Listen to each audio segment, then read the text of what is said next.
বর্ষ এক প্রতারণা অনেক, বর্ষ এক বিনাশ অনেক, বর্ষ এক হইজা মৃত্যু অনেক, বর্ষ এক আম্ব টাকুয়া খাই মৃত্যুবরণ করেছিবা সংখ্যা অনেক, বর্ষ এক গণদুষ্কর্ম অনেক, বর্ষ এক নারী নির্যাতনা অনেক। জনে মহিলা বাচস্পতি আমি খুশি হচ্ছিল জনে মহিলা বাচস্পতি হলা পরে যে হ্যাঁ সে মহিলা পাই লড়বে, কিন্তু দুঃখ লাগুଛି মহিলা বাচস্পতি চুপ। মহিলা বাচস্পতি আকশন নেবে কারণ ভারতীয় জনতা পার্টি উপরে ভারতীয় জনতা পার্টির মন্ত্রী আসিকি বিধানসভার মা ভৌণীকে ধরি গাড়ি দেবে, তাকে উপরে আকশন নেবে কোণ সে কংগ্রেস বিধায়ক উপরে আকশন নেলে। মানে দুঃখ লাগুଛି মুখ্যমন্ত্রী মোহন মাঝি বুলি বুলি কହୁଥିଲେ ମୁଁ ଲୋକଙ୍କ ମୁଖ୍ୟମନ୍ତ୍ରୀ, ତାଙ୍କୁ ମହିଳା ନିର୍ଯାତନାଟା ଗୋଟେ ଛୋଟିଆ ଜିନିଷଟା ଲାଗୁଛି। ନା ଏମିତି ଅବସ୍ଥା ଆମେ ଆଗରୁ ଏସବୁ ଜିନିଷ ଉତ୍ତରପ୍ରଦେଶ ବିହାର ଆମେ ଦେଖୁଥିଲୁ, କିନ୍ତୁ ପରବର୍ତ୍ତୀ ସମୟ ଆମେ ଜାଣିନଥିଲୁ ଯେ ଭାରତୀୟ ଜନତା ପାର୍ଟି ଓଡ଼ିଶାର ସରକାର କରିଥିଲା ପରେ ଏଠି ଉତ୍ତରପ୍ରଦେଶ ବିହାର ମଡେଲଟାକୁ ଏଇଠି ୟୁଟିଲାଇଜ୍ କରିବ। ଆପଣ କହୁଥିଲେ ଆମେ ଆସିଲେ 24 ଘଣ୍ଟା ଭିତରେ ଅର୍ଡିନାନ୍ସ ଆଣିକି ଚିଟଫଣ୍ଡ ଚୋରକୁ ବାନ୍ଧିବୁ, କ'ଣ ହେଲା ତମେ ଚିଟଫଣ୍ଡ ଚୋରକୁ ବାନ୍ଧିବ କ'ଣ? ସବୁ ଯାକ ଚିଟଫଣ୍ଡ ଚୋରକୁ ନେଇକି ତମ ଦଳରେ ମିଶି ସାରିଲାଣି, ସବୁ ଯାକ ଚିଟଫଣ୍ଡ ଚୋର ନା ଭାରତୀୟ ଜନତା ପାର୍ଟିରେ। ହିସାବରେ ଜାଣିଛନ୍ତି ଭାରତୀୟ ଜନତା ପାର୍ଟି କ'ଣ, ତାଙ୍କର ଆଦର୍ଶ କ'ଣ, ସେ କଥା କ'ଣ କହି ଯାଇଥିଲେ, 300 ୟୁନିଟ୍ ବିଦ୍ୟୁତ କୁଆଡ଼େ ଗଲା, ଏଠି ସ୍ମଲ୍ ସ୍କେଲ୍ ଇଣ୍ଡଷ୍ଟ୍ରି ଗୁଡ଼ାକ ଡେଭଲପମେଣ୍ଟ କେବେ ହେବ, ଏଠି କେବେ ଦାଦନ ଖଟୁଥିବା ଗୁଜୁରାଟ ସୁରଟରୁ ଫେରି ଲୋକ ଯୁବକ ଏଠି ଫେରିକି ଓଡ଼ିଶାରେ କର୍ମ ନିଯୁକ୍ତି ପାଇବେ, ସେତିକି ନୁହଁ। ଏଇଠି କହିଥିଲେ ଆମେ ସରକାରକୁ ଆସିଲେ 15 ଦିନ ଭିତରେ ଚିନି କଳଟା ଖୋଲିଦେବୁ ନୟାଗଡ଼ରେ, ସେ ଚିନି କଳ କାହିଁ ଖୋଲା ହେଇପାରିଲା ନାହିଁ, କ'ଣ ଅସୁବିଧା ହେଲା? ଯାଜପୁର ପ୍ରୋଗ୍ରାମରେ ବଡ଼ ପାଟିରେ ଚିତ୍କାର କରି କହୁଥିଲେ ଯେ ଆମେ ଖାଲି ସରକାରକୁ ଆସୁ, ରତ୍ନଗର୍ଭା ଓଡ଼ିଶା ଲୁଟି ନେଇଛି ବିଜେଡି ଏବଂ ସେ ଚୋରକୁ ଧରାଯିବ। ସେ ଚୋର ବ୍ଲାକ୍ର ଜାହାଜ ମାଧ୍ୟମରେ ଏଇଠୁ ରତ୍ନଗର୍ଭା ଓଡ଼ିଶାର ଖଣି ଖାଦାନକୁ ଚୋରି କରି ପଠାଯାଉଥିଲା, ଆମେ ଆସୁ ଆସୁ ଧରିବୁ। ଆରେ ବାବୁ ତମେ ଆସୁ ଆସୁ ଧରିବ, ତମେ ତାଙ୍କ ସାଙ୍ଗେ ନିର୍ବାଚନ ଲଢ଼ିଲ, ଗୋଟାଏ ବର୍ଷ ହେଲା ଧରି ପାଇପାରୁନ ନା ତାଙ୍କ ସାଙ୍ଗରେ ମ୍ୟାନେଜ ହେଇଗଲ। বিজেপি সরকার আজ পালন করছি বর্ষ এক উপলব্ধি অনেক, যা নেই প্রধানমন্ত্রী নরেন্দ্র মোদী গস্ত কার্যক্রম রয়েছে, তা সহিত উৎসব পালন করছেন। কিন্তু এপটে দেখিলা বেড়ে পিসিসি প্রদেশ কংগ্রেস কমিটির নেতা মন্ত্রী মানে তথা কর্মী মানে শান্তিপূর্ণ আন্দোলন করছেন। প্রকৃতরে উদ্দেশ্য কোণ, কেতে যে উপলব্ধি তাঁর কৌন, কোণ কোণ সে উপলব্ধি করছেন? আম দেশের অনেক কংগ্রেসর রাষ্ট্রীয় সংযোজক বিশ্বভূষণ মহাপাত্র, আপনার স্বাগত করছি সূচনা টিভি 24x7। কোণ কহবে যে এবে চারিআডে নারা চালছে, স্লোগান দেখুছি, সব ব্যানরে বি লেখা যাই বর্ষ এক উপলব্ধি অনেক, তো প্রকৃতরে কোণ উপলব্ধি অনেক আছে? বর্ষ এক প্রতারণা অনেক, বর্ষ এক বিনাশ অনেক, বর্ষ এক হইজা মৃত্যু অনেক, বর্ষ এক আম্ব টাকুয়া খাই মৃত্যুবরণ করেছিবা সংখ্যা অনেক, বর্ষ এক গণদুষ্কর্ম অনেক, বর্ষ এক নারী নির্যাতনা অনেক। কথা কইଥିଲେ ଆମେ ଆସିଲେ এଠି କ'ଣ হব, ଆମେ ডবল ইঞ্জিন সরকার চালিব। যেତେବେଳେ ନୂଆ ନୂଆ ସରକାରକୁ ଆସିଲେ ଆସୁ ଆସୁ ବଡ଼ ଦେବତା ମହାପ୍ରଭୁ ବଳଦେବଙ୍କୁ ବଳଭଦ୍ରଙ୍କୁ ପେଲିକି ନାକ ଫଟେଇ ଦେଲେ। ତାପରେ ପରେ ପୁଣି ଓଡ଼ିଆ ଅସ୍ମିତା ଜାଗୃତି ହେଲା। ତାପରେ କ'ଣ ହେଲା ନା ଏଠି ରାଜ୍ୟପାଳଙ୍କ ପୁଅ ମାଡ଼ ମାରିକି ଗୋଟେ ଓଡ଼ିଆ ଚାକିରିଟାକୁ ନାକ ଫାକ ଫଟେଇ ତାକୁ ଛେପ ଚଟେଇଲା।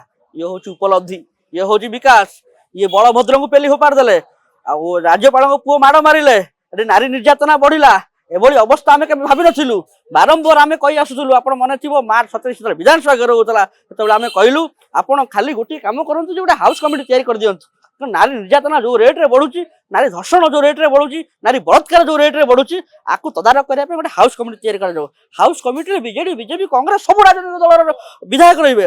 କ'ଣ ଅସୁବିଧା ହେଲା? ଜଣେ ମହିଳା ବାଚସ୍ପତି ଆମେ ଖୁସି ହଉଥିଲୁ ଜଣେ ମହିଳା ବାଚସ୍ପତି ହେଲା ପରେ ଯେ ହଁ ସେ ମହିଳାଙ୍କ ପାଇଁ ଲଢିବେ, କିନ୍ତୁ ଦୁଃଖ ଲାଗୁଛି ମହିଳା ବାଚସ୍ପତି ଚୁପ। ମହିଳା ବାଚସ୍ପତି ଆକ୍ସନ ନେବେ କାରଣ ଭାରତୀୟ ଜନତା ପାର୍ଟି ଉପରେ ଭାରତୀୟ ଜନତା ପାର୍ଟିର ମନ୍ତ୍ରୀ ଆସିକି ବିଧାନସଭାରେ ମା ଭଉଣୀକୁ ଧରି ଗାଳି ଦେବେ, ତାଙ୍କ ଉପରେ ଆକ୍ସନ ନେବେ କ'ଣ? ସେ କଂଗ୍ରେସ ବିଧାୟକଙ୍କ ଉପରେ ଆକ୍ସନ ନେଲେ। ମାନେ ଦୁଃଖ ଲାଗୁଛି ମୁଖ୍ୟମନ୍ତ୍ରୀ ମୋହନ ମାଝି ବୋଲି ବୋଲି କହୁଥିଲେ ମୁଁ ଲୋକଙ୍କ ମୁଖ୍ୟମନ୍ତ୍ରୀ, ତାଙ୍କୁ ମହିଳା ନିର୍ଯାତନାଟା ଗୋଟେ ଛୋଟିଆ ଜିନିଷଟା ଲାଗୁଛି। ମୋହନ ମାଝି ନିଜେ ବୁଲି ବୁଲି ଓଡ଼ିଶା ସାରା କହିଛନ୍ତି ଯେ ମହିଳା ନିର୍ଯାତନା ଗୋଟେ ଛୋଟ ଜିନିଷ, ଏ ଛୋଟ ଜିନିଷକୁ ନେଇକି ଗୃହ କମିଟି କରାଯିବନି। ଆଜି ଯଦି ଗୃହ କମିଟି ହେଇଥାନ୍ତା, ଆଜି ହୁଏତ ଆଜି ଗୋପାଳପୁର ଏଭଳି ଅବସ୍ଥା ଦେଖିନଥାନ୍ତୁ। ଆଜି ଗୃହ କମିଟି ହେଇଥିଲେ ଆଜି ହୁଏତ ଆମେ ବିଜେପିର ଯୋଉ ନାରା ଅଛି ଆପଣ ଜାଣିଥିବେ, ବେଟି ପଢାଓ ବେଟି ବଚାଓ, ତେଣୁ କେତେ ଦୂର ସେମାନେ ବେଟି ପଢେଇଛନ୍ତି, ବେଟି ବଚେଇଛନ୍ତି, ଏବଂ ଖାସ କରିକି ଆମର ଉପମୁଖ୍ୟମନ୍ତ୍ରୀ ମଧ୍ୟ ଜଣେ ମହିଳା ଅଛନ୍ତି। ନା ଯେତେବେଳେ ଉପମୁଖ୍ୟମନ୍ତ୍ରୀ ମହିଳା ହେଲେ, ଯେତେବେଳେ ମୁଖ୍ୟମନ୍ତ୍ରୀ ଜଣେ SC ST ଲୋଅର କାଷ୍ଟରୁ ବିଲଙ୍ଗସ୍ କଲେ, ଆମେ ଭାରି ଖୁସି ହଉଥିଲୁ ଯେ ନାଇଁ କିଛି ଗୋଟେ ହବ। କିନ୍ତୁ ଭାରି ଦୁଃଖ ଲାଗିଲା ଯେ ପରବର୍ତ୍ତୀ ସମୟରେ ବେଟି ବଚାଓ ବେଟି ପଢାଓ ନାରା ଦଉଥିବା ମୁଖ୍ୟମନ୍ତ୍ରୀ ସେ କେମିତି କହିଲେ ଯେ ନାରୀ ନିର୍ଯାତନାଟା ଗୋଟେ ଛୋଟିଆ ଘଟଣା। ସେଇଟା ଭାରି ଦୁଃଖ ପ୍ରକାଶ କରୁଛୁ ଆମେ। ଯେତେବେଳେ ମହିଳା ଜଣେ ଏଠି ଉପମୁଖ୍ୟମନ୍ତ୍ରୀ ଅଛନ୍ତି ସେ କଣ ତଦାରଖ କରୁଛନ୍ତି ଆମେ ଜାଣିପାରୁନୁ, କିନ୍ତୁ ଦେଖିଲା ବେଳକୁ ଆଜି ବାରମ୍ବାର ହରିଚନ୍ଦନପୁର ଘଟଣା ଦେଖନ୍ତୁ। ଗତକାଲି କେନ୍ଦ୍ରାପଡ଼ାରେ ଗୋଟେ ଶିକ୍ଷୟିତ୍ରୀଙ୍କୁ ଘରେ ପଶି ବଳାତ୍କାର କରିଦେଇଛନ୍ତି।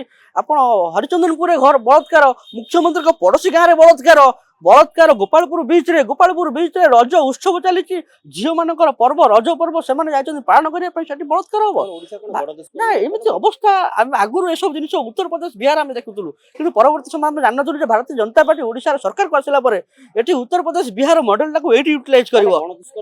ୟେସ୍, କାହିଁକି ଏମିତି ଅବସ୍ଥା ହଉଛି? ଜଗନ୍ନାଥଙ୍କ ମାଟି, ଏ ମାଟିରେ ଗଣଦୁଷ୍କର୍ମ ହବାର କୌଣସି କାରଣ ନାହିଁ। ଆଙ୍କର ନିଜର ଫେଲୁଅର, ଆଙ୍କର ଲ ଆଣ୍ଡ ଅର୍ଡର ସିଚୁଏସନକୁ ନିଜେ କାପାବୁଲ କରିପାରୁନି, ନିଜେ ଚଳେଇ ପାରୁନାହାନ୍ତି। ମୁଖ୍ୟମନ୍ତ୍ରୀ ବାରମ୍ବାର ଆସି କହୁଛନ୍ତି ଯେ ମୁଁ ଅସହାୟ ହୋଇପଡ଼ିଛି, ଏଠି ରାଜ୍ୟ ପୋଲିସ ଅସହାୟ, ସମସ୍ତେ ଅସହାୟ। ଭାରି ଦୁଃଖ ଲାଗୁଛି। ଯେତେବେଳେ ଆମେ ବିଧାନସଭା ଘେରାଉ କରୁଥିଲୁ ସେ ସମୟରେ ଜଣେ ନା ଏମାନେ କଣ କାର୍ଯ୍ୟ, ଆପଣ ଦେଖିବେ ଏଇ ବଳାତ୍କାରୀ କଥା କହିଲେ, ଆପଣ ଦେଖିବେ ଏଇ ଭରତପୁର କେସରେ ଯୋଉମାନେ ମୁଖ୍ୟ ଅଭିଯୁକ୍ତ ଥିଲେ ସେମାନେ କେମିତି 3 ଘଣ୍ଟା 4 ଘଣ୍ଟା ଭିତରେ ଖସିକି ପଳେଇଲେ। ଆପଣ ଥାନାରୁ ବେଲ ପାଇକି ପଳେଇଲେ। ଏ ସବୁ ଜିନିଷ ସାରା ଓଡ଼ିଶାବାସୀ ଦେଖୁଛନ୍ତି। ବଳାତ୍କାରୀ ଏମାନେ ଖସୁଛନ୍ତି କି ଏମାନେ ଖସେଇ ଦଉଛନ୍ତି, କି ଯୋଉ ବଳାତ୍କାରୀ ସହିତ ଆଙ୍କର ଭାଇ ବନ୍ଧୁ ବାନ୍ଧବ କୁଟୁମ୍ବ ଅତି ସମ୍ପର୍କୀୟ ତାକୁ ଏମାନେ ରାଜନୈତିକ ଦଳ ନୁହଁ, ଭାରତୀୟ ଜନତା ପାର୍ଟିର। ଭାରି ଦୁଃଖ ଲାଗୁଛି ଯେ ଏମାନେ ପରବର୍ତ୍ତୀ ସମୟରେ ଯୋଉମାନେ ଜେଲରେ ରହିବା କଥା, ଯାହାକୁ ଏମାନେ ବାନ୍ଧିଥିଲେ, ଯେ ଜଣେ ମହିଳା ଆଉ ଜଣେ ତାଙ୍କର ବନ୍ଧୁ ଯେତେବେଳେ ଏମାନେ ଏଫଆଇଆର ଦେଲେ, ଯେତେବେଳେ ନାରୀ ନିର୍ଯାତନାର କଥା ଆସିଲା ସେ ଜାଗାରେ, ସେ ସମୟରେ ତାଙ୍କୁ ବାନ୍ଧିକି ଭିତରେ ଫରୱାର୍ଡ କରିବାର ଆବଶ୍ୟକତା ଥିଲା, କିନ୍ତୁ ପୋଲିସ କଣ କଲା ଯେ ତାଙ୍କୁ ସେଇଠି 3 ଘଣ୍ଟା 4 ଘଣ୍ଟା ଭିତରେ ବେଲ ଦେଇଦେଲା। ଏଇ ଅବସ୍ଥା ବର୍ତ୍ତମାନ ହେଇଛି ଭାରତୀୟ ଜନତା ପାର୍ଟିର। ଭାରତୀୟ ଜନତା ପାର୍ଟି ବୁଲି ବୁଲି ଆସି କହୁଥିଲା ଯେ ଆମେ ଆସିଲେ ଏଠି ଯେତେ ଗୁଡ଼ିକ ସବୁ ଅଫିସର ଅଛନ୍ତି, ଚୋର ଅଛନ୍ତି, ବନ୍ଧା ହେବେ। ଆରେ ମ୍ୟାଡ଼ାମ, ଆପଣ ଅପରାଜିତା ଷଡ଼ଙ୍ଗୀ ଏଇଠି କହୁଥିଲେ ଯେ ପ୍ରଭାକରଣ ଏଇଠି ଭୁବନେଶ୍ୱର ପଛପଟେ ଚନ୍ଦକାରେ ଜମି ମାଡ଼ି ବହିଛି, ତାକୁ ଆମେ ସରକାରକୁ ଆଇଲେ ବାନ୍ଧିବୁ। ପରବର୍ତ୍ତୀ ସମୟରେ କଣ ହେଲା? ଆପଣ କହୁଥିଲେ ଆମେ ଆସିଲେ 24 ଘଣ୍ଟା ଭିତରେ ଅର୍ଡିନାନ୍ସ ଆଣିକି ଚିଟଫଣ୍ଡ ଚୋରକୁ ବାନ୍ଧିବୁ। କଣ ହେଲା? ତମେ ଚିଟଫଣ୍ଡ ଚୋରକୁ ବାନ୍ଧିବ କଣ? ସବୁ ଯାକ ଚିଟଫଣ୍ଡ ଚୋରକୁ ନେଇକି ତମ ଦଳରେ ମିଶି ସାରିଲାଣି। ସବୁ ଯାକ ଚିଟଫଣ୍ଡ ଚୋର ନା ଭାରତୀୟ ଜନତା ପାର୍ଟିରେ। ଏମାନେ କହୁଥିଲେ ଆମେ ଆସିଲେ, ଏମାନେ କହୁଥିଲେ ଯେ ଯେତେବେଳେ ସ୍ପୋର୍ଟସ କମ୍ପ୍ଲେକ୍ସ ଚାଲିଥିଲା ରାଉରକେଲାରେ, ବିନିଲ କୃଷ୍ଣା ଥାନ୍ତି ସ୍ପୋର୍ଟସ ସେକ୍ରେଟାରୀ, ସେ କହିଲେ ଯେ ଇଏ ଚୋର, ବିନିଲ କୃଷ୍ଣା ଚୋର। ଆପଣଙ୍କର ଆଦିତ୍ୟ ଯୋଉ ଆପଣଙ୍କର କେଉଁଝରରେ ଥିଲେ ଜିଲ୍ଲାପାଳ ବିତ୍ରଭାନୁ ମହାପାତ୍ର, ଏସପି, ଆପଣଙ୍କର ସମସ୍ତେ ଚୋର କହିଥିଲେ। କିନ୍ତୁ ପରବର୍ତ୍ତୀ ସମୟରେ କେମିତି ଡେପୁଟେସନରେ ପଳେଇଲେ ଦିଟା ଅଫିସର, ଏଠୁ କେମିତି ଡେପୁଟେସନରେ ପଳେଇଲେ ଦିଲ୍ଲୀ, ଆଙ୍କୁ ଇଏ କେମିତି କ୍ଲିୟରାନ୍ସ ଦେଲେ? ଏ ସବୁ ଜିନିଷ ଓଡ଼ିଶାବାସୀ ପଚାରୁଛନ୍ତି। ଏମାନେ ଓଡ଼ିଶାବାସୀ ପଚାରୁଛନ୍ତି ଯେ ଆପଣ କହୁଥିଲେ ଯେ ପାଣ୍ଡିଆନଟା ଚୋର ବୋଲିକି, ପରବର୍ତ୍ତୀ ସମୟରେ ଆପଣ ସରକାରକୁ ଆସୁ ଆସୁ ପାଣ୍ଡିଆନଙ୍କ ସ୍ତ୍ରୀଙ୍କର କେମିତି ଗୋଟିଏ ଦିନ ଭିଆରଏସ୍ ଆକ୍ସେପ୍ଟାନ୍ସ ହେଇଯାଉଛି ୟୁପିଏସସି ବୋର୍ଡରେ, ସେ ଜିନିଷ ନେଇକି ଲୋକ ସବୁ ଜିନିଷ ବୁଝିପାରୁଛନ୍ତି। ବିଜୁ ଜନତା ଦଳକୁ ଆଜି ଭାରତୀୟ ଜନତା ପାର୍ଟି କୋଟେସନ ଦେଇ ରଖିଛି। ଆଉ ଦେଖନ୍ତୁ ବିଜେଡି ବିଜେପି ଦି ଭାଇ। ଆପଣ ଯୋଉ ମଝିରେ କରିଥିଲେ ଯୋଉ ବିଜେଡି ଆଉ ବିଜେପିର ବାହାଘର ଗୋଟେ କରିଥିଲେ, ତାମାନେ ସେଇଟା କଣ ସତରେ ପରିଣତ ହେଇଛି? ନା ଦେଖନ୍ତୁ, ଆପଣ ଏ ସବୁ ଜିନିଷର ଏକ୍ଜାମ୍ପଲ ହଉଛି ଆପଣଙ୍କର ନିମାପଡ଼ା, ସମୀର ଦାସ ଆଉ ପ୍ରଭାତୀ ପରିଡ଼ା। ବାପା ନାହାନ୍ତି କି କେହି ତାଙ୍କର କର୍ମୀ ନାହାନ୍ତି କି ତାଙ୍କର କେହି କିଛି ନାହାନ୍ତି। ସେମାନେ କଂଗ୍ରେସ ଆଉ ବିଜେଡି ଲୋକ ନେଇକି ଦଳଟାକୁ ତିଆରି କରିଛନ୍ତି। ପରବର୍ତ୍ତୀ ସମୟରେ ଦଳ ଫ୍ୟାକ୍ସନ ହେଉଛି ଆଉ ସମ୍ଭାଳି ପାରୁନାହାନ୍ତି। ଏ ହେଉଛି ଅବସ୍ଥା। ଯଦି ତମେ ଭଡ଼ାରେ ଆଣିକି ଦଳ କରିବ, ଭଡ଼ାରେ ଆଣିକି ଭଡ଼ାରେ ତା ବାପାକୁ ଆଣିକି ବାପା ବୋଲି ଡାକିବ, ଏ ଜିନିଷ ଅଧିକା ଦିନ ଚାଲିଯିବନି। ଭାରତୀୟ ଜନତା ପାର୍ଟିରେ ତ ବର୍ତ୍ତମାନ କେହି ନାହାନ୍ତି। ସେ ଯାହା ହଉ ଭାରି ଖୁସି ଲାଗୁଛି ଯେ ହରକୃଷ୍ଣ ମହତାବ ପ୍ରୋଜେକ୍ଟ କରୁଛନ୍ତି ବିଜୁ ପଟ୍ଟନାୟକ ଚ୍ୟାଲେଞ୍ଜ ଦେବା ପାଇଁ। ହଉ ଠିକ୍ ଅଛି, କରନ୍ତୁ, କିନ୍ତୁ ସବୁ ଜିନିଷ ଓଡ଼ିଶାବାସୀ ଦେଖୁଛନ୍ତି। ଓଡ଼ିଶାବାସୀ ଜାଣିଛନ୍ତି ଭାରତୀୟ ଜନତା ପାର୍ଟି କ'ଣ, ତାଙ୍କର ଆଦର୍ଶ କ'ଣ, ସେ କଥା କ'ଣ କହିକି ଯାଇଥିଲେ। 300 ୟୁନିଟ୍ ବିଦ୍ୟୁତ କୁଆଡ଼େ ଗଲା, ଏଠି ସ୍ମଲ୍ ସ୍କେଲ୍ ଇଣ୍ଡଷ୍ଟ୍ରି ଗୁଡ଼ାକ ଡେଭଲପମେଣ୍ଟ କେବେ ହେବ, ଏଠି କେବେ ଦାଦନ ଖଟୁଥିବା ଗୁଜୁରାଟ ସୁରଟରୁ ଫେରି ଲୋକ ଯୁବକ ଏଠି ଫେରିକି ଓଡ଼ିଶାରେ କର୍ମ ନିଯୁକ୍ତି ପାଇବେ, ସେତିକି ନୁହଁ। ଏଇଠି କହିଥିଲେ ଆମେ ସରକାରକୁ ଆସିଲେ 15 ଦିନ ଭିତରେ ଚିନି କଳଟା ଖୋଲିଦେବୁ ନୟାଗଡ଼ରେ। ସେ ଚିନି କଳ କାହିଁ ଖୋଲା ହେଇପାରିଲା ନାହିଁ? କ'ଣ ଅସୁବିଧା ହେଲା ତମର? ସବୁ ଜିନିଷକୁ ନେଇକି ଏଇଠି ପ୍ରଧାନମନ୍ତ୍ରୀ ଗଲା ବର୍ଷ ଆସିକି କହୁଥିଲେ ଯେ ଓଡ଼ିଶାର ମୁଖ୍ୟମନ୍ତ୍ରୀ ତାଙ୍କର ଦେହ ଅସୁସ୍ଥ ଅଛି, ଆମେ ସରକାରକୁ ଆସିଲେ ତାର ତଦନ୍ତ କରିବୁ, ତାଙ୍କର କ'ଣ ଅସୁବିଧା ହେଇଛି ମନେ ଥିବ। ଆଜି ଆସୁଛନ୍ତି କହିବେ ସେ ବିଷୟରେ ଯେ ମୁଖ୍ୟମନ୍ତ୍ରୀଙ୍କର କ'ଣ ଅସୁବିଧା ହେଇଛି। ଆଜି ତାଙ୍କର ମନ୍ତ୍ରୀଙ୍କୁ ପ୍ରଶ୍ନ ପଚାରିବେ ଯେ ଆମେ ଯାହା ଯାହା କହିକି ଯାଇଥିଲୁ, ବର୍ଷ ପୂର୍ବରୁ ପ୍ରତିଶ୍ରୁତି ଦେଇକି ଯାଇଥିଲୁ, କ'ଣ ଅସୁବିଧା ହେଲା? ଆପଣ ବର୍ଷ ପୂର୍ବରୁ କହିକି ଯାଇଥିଲେ ଯେ ପାରାଦୀପ ପୋର୍ଟକୁ ଡେଭଲପ କଲା ପରେ ଏଇଠି ଯୁବକ ନିଯୁକ୍ତି ପାଇବେ, କୁଆଡ଼େ ଗଲା? ଆପଣ କହିକି ଯାଇଥିଲେ ଏଠି ଟେକ୍ସଟାଇଲ ହବ୍ ହବ, କୁଆଡ଼େ ଗଲା? ଆପଣ କହିକି ଯାଇଥିଲେ ଏଠି ସ୍ମଲ୍ ସ୍କେଲ୍ ଇଣ୍ଡଷ୍ଟ୍ରିର ଭରପୁର ଆୟୋଜନ କରାଯିବ, କୁଆଡ଼େ ଗଲା? ଆଜି ପର୍ଯ୍ୟନ୍ତ ସବୁ ଜିନିଷ ଶୂନ। ଗଲା ସମୟରେ ପ୍ରଧାନମନ୍ତ୍ରୀ ଯାହା କହି ଯାଇଥିଲେ ତାହା କିଛି ହେଇନି, କି ଭାରତୀୟ ଜନତା ପାର୍ଟି ଯାହା କହିଲା ତାହା କିଛି ହେଇନି। ଏଇଠି ଧର୍ମେନ୍ଦ୍ର ପ୍ରଧାନ ଯାଜପୁର ପ୍ରୋଗ୍ରାମରେ ବଡ ପାଟିରେ ଚିତ୍କାର କରି କହୁଥିଲେ ଯେ ଆମେ ଖାଲି ସରକାରକୁ ଆସୁ, ରତ୍ନଗର୍ଭା ଓଡିଶା ଲୁଟି ନେଇଛି ବିଜେଡି ଏବଂ ସେ ଚୋରକୁ ଧରାଯିବ। ସେ ଚୋର ବ୍ଲାକ ଜାହାଜ ମାଧ୍ୟମରେ ଏଇଠୁ ରତ୍ନଗର୍ଭା ଓଡିଶାର ଖଣି ଖାଦାନକୁ ଚୋରି କରି ପଠାଇ ଦେଉଥିଲା। ଆମେ ଆସୁ ଆସୁ ଧରିବୁ। ଆରେ ବାବୁ, ତମେ ଆସୁ ଆସୁ ଧରିବ? ତମେ ତାଙ୍କ ସାଙ୍ଗେ ନିର୍ବାଚନ ଲଢିଲ, ଗୋଟାଏ ବର୍ଷ ହେଲା ଧରି ପାଇପାରୁନ ନା? ତାଙ୍କ ସାଙ୍ଗରେ ମ୍ୟାନେଜ ହେଇଗଲ।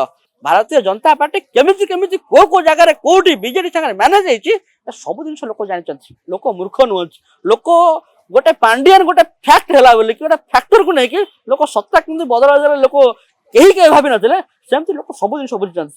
ଯେମିତି ସତ୍ତା ବଦଳିଯିବ, ଭାରତୀୟ ଜନତା ପାର୍ଟି ମଧ୍ୟ ବୁଝିପାରିବନି ଯେ ସତ୍ତା କେମିତି ଲୋକ ବଦଳାଇ ଦେଲେ, ସରକାର କେମିତି ଲୋକ ବଦଳାଇଲେ।